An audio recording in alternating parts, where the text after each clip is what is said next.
Hiker Jay here. Wow, we are definitely in some uncertain times.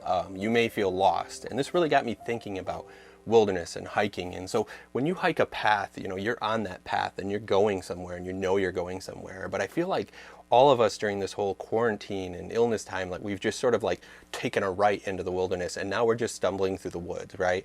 And you're just sort of tripping over the stuff, the rocks, the roots, the, stumps that are out there. And that can be a real problem for people. You need to just, you're always looking down at your feet and seeing where you're, tripping and what's all in front of you. But I want to take this time to challenge you all to think further out, because if you're actually orienteering, if you've been orienteering and hiking through the woods, yes, you can stumble over everything in front of you, but if you're not looking up from time to time and seeing where you want to go and setting up a point to where you want to go, you're just going to wander around in the wilderness tripping over everything. And it really made me think about what's my compass? What's your compass at this time? So I have this compass that sits on my desk, and I've had it for 21 years, been married. My wife got it for me as a wedding gift. It is from 1915, shortly after World War I. There were a bunch of surveyor compasses that they created, and they were doing surveying, and they put these in a wood crate, and they never got used, and an antique person found them. So there's just a really cool, unique compass, and I think it's important at a time like this when maybe we've lost our trajectory of where we're going, is to think about what's your compass, right? So what does that mean? So yes, not literally a compass. What I'm talking about is, what's your passion? What drives you? What gives you direction? Is it your family? Is it God? Is it a purpose to adventure, to go do things, to achieve things? Don't lose that in this time.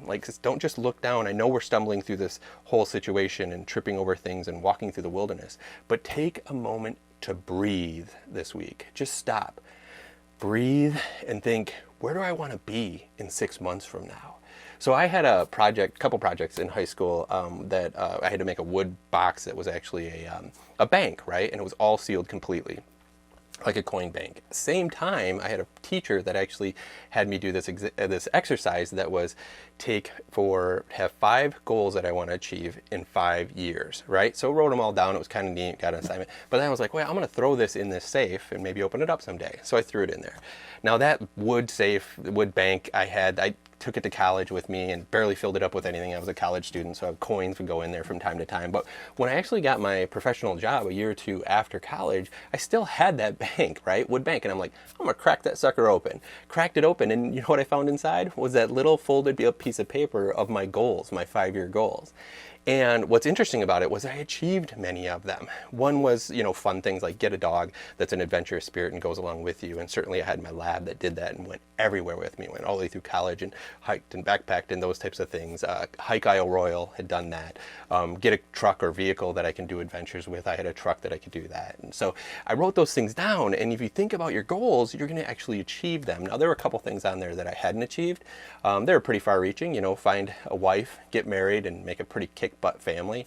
That did come a little bit later, and it was a goal that I kept trying to achieve. But I think it's times like these when we slow down and we get so obsessed in what's in front of you that we should stop for a minute and set some goals and reach out there. So I challenge you to reach in, find your passion, what's your dream, and set a course for it for 6 months from now. For me, it's going to be having wilderness experiences with my family.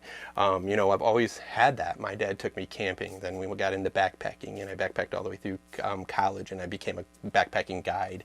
And then I had kids, and then we did more of the RV thing, but then life got busy and we fell away from it. And I would do it on my own, but not so much with the family. So that is really what I'm focusing on during this time. You're really setting up to be able to go on some wilderness camping experiences where we can fish, kayak, and just camp and explore with the Jeep and slow down as a family. I have teenagers, and they're going to be graduating and going off to college soon. So I need to take advantage of that time that I have right now. So I challenge you, and I put it down in the comments down below. What are you going to focus on? What is your dream? What is your passion that you're going to start planning in this time? You have the time. Do it. Do the research. Figure it out. Write it on a whiteboard. Write it somewhere so that you do go after it. Challenge you. Go for it, and you will achieve it. Just stop looking down at your feet all the time. I know we need to pay attention to these things, but we need to look up too and chart our course with our compass, whatever that might be. Whatever your passion is, that's your compass.